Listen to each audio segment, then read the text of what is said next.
I was going to do a video on each separate show, but I don't know. Maybe I still will, depending on how well this video does.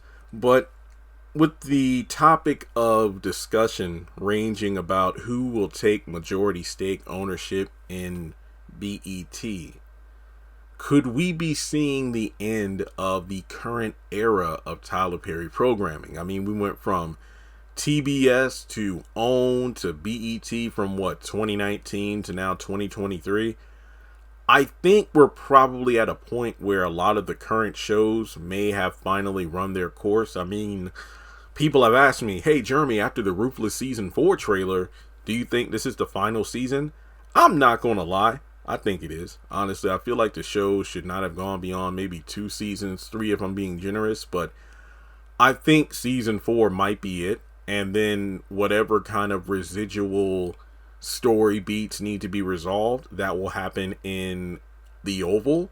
But to be honest, most of the characters from the Oval who were connected to the compound are either dead or no longer relevant to the plot. Barry's dead, so he'll never reunite with his daughter.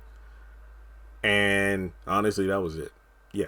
But in any case, when you think about the perspective of the Tyler Perry shows, Ruthless and Zatima, I feel like Tyler really dropped the ball with these spin-off shows where they're good, but it would have definitely helped if they were more intertwined with the main series they were spun off from. Mainly the timeline stuff, but you all know how I feel about that. So, when it boils down to Ruthless, I honestly think season 4 is the final season. The Oval is currently filming season 6, so I don't know if it will go beyond that.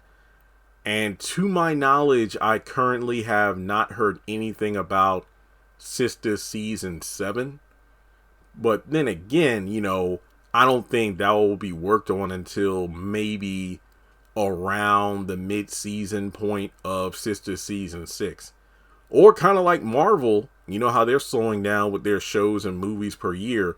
Tyler might be slowing down with his shows. I don't know. But I do know that there are a couple of new Tyler Perry shows that are on the way. Just saying. But when it comes to, let's say, Zatima, I think that show's still going to go. I mean, we're only in season 2. It is a fan favorite. Regardless of how I feel about some of the story beats and character arcs, it is a popular show. So it is probably, I'll give Zatima at least 4 seasons. Now, when it comes to House of Pain and Assisted Living, I would not be surprised if the current seasons are the final seasons. There hasn't been any updates on filming for a season 13 of House of Pain or a season 5 of Assisted Living. I don't think the House of Pain reboot really captured the magic of the original series. It has here and there, but I don't think a reboot was necessary. Assisted Living, season 1, trash, but season 2 onward, good stuff. Good stuff for real. But I don't really see the show going further than it already has, past this current season. And when it comes to, let's say, I mean, there are new writers for season 4, but I don't see that show going for like 6 seasons.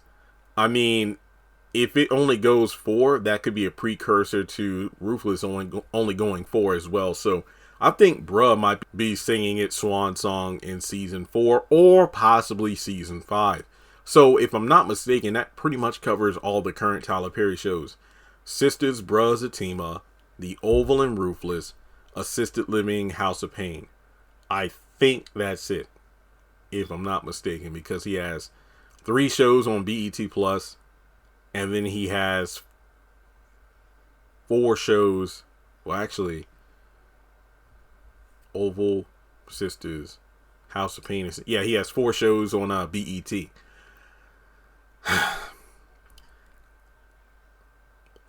I've always said this, that personally, I'd rather have 2 or 3 solid Tyler Perry shows that are well written, as opposed to like 10 shows that are mediocre.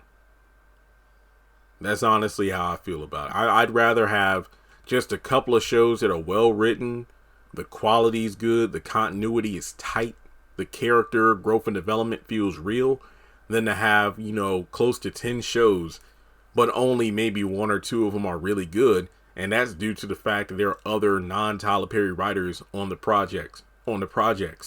And no, I don't count assisted. I mean, all the Queen's Men. But I think that, let's say if Tyler doesn't buy majority ownership, I think the new person in charge might actually change a few things. Maybe we'll see less Tyler Perry shows. So, but here's the thing though. I'm not going to act like Tyler Perry didn't change the game and, renew interest in BET as a network, because after someone else took the ownership of it, I think, it was a white person in charge, BET kind of fell off, aside from, like, let's say Being Mary Jane, Hit the Floor, and a couple of shows here and there. Nobody was really checking for BET like that because, music shows really weren't relevant anymore thanks to YouTube. Everything was reality. But then when Tyler came along, aside from all of his numerous reruns of shows and movies, it was all the new shows he created, and that's what put BET on the map yet again. So regardless of what I think or what other people think about the content, Tyler Perry turned the channel around. Now let's say someone like Puff Daddy or P. Diddy, Sean Combs, or whoever else decides to take over the network. I don't know if let's say Tyler will still have all the shows he currently has now on the network, but nobody puts out as much content as quickly as him. Now, could it be a situation where someone else buys majority stake, and over time Tyler will be phased out of BET? Maybe, but I doubt it, because like I said, besides his speediness when it comes to creating content, it's the cost effectiveness of it, because he does most of, if not everything, on his own studio property and whatnot, and he's able to whip out like a season's worth of content in a matter of weeks, where it would take other production companies more, many months to put out one season of a show. But, from a content creator standpoint, oh, this is heaven. I'm going to have endless content to cover. But when it comes to a fan who wants quality content, him taking over BET, unless he decides to let more writers and producers and just creators in general bring content to the platform, we're going to have 20 more shows that are on the same level, if not lower quality, than, let's say, Sistas. I don't think every show he creates will go number one, but we'll just have to wait and see. So in terms of the current era of Tyler Perry content, I would say maybe this is the final year, or early 2024, when the current era of these shows will come to an end. And then we're going to usher in a new phase of Tyler Perry content. That's not to say I think Sistas will end anytime soon, but maybe we'll get to the point where most of his programs will have other writers and directors. And then Tyler will focus on the more bigger budget project, like his movies and whatnot, that he'll put on streaming services. So he'll eventually pass the reins over to other creators while he works on the bigger content for the bigger platforms in BET, like Disney Plus, Paramount Plus, Netflix, and the list goes on. So we'll just have to wait and see how things play out. Hopefully we find out soon who's going to win this battle for BET ownership. But hey, I'm just going to sit back on the sidelines and wait to see what happens. But like I said in my live stream last night, and I know this might seem controversial, it doesn't matter to me if BET is run by someone black.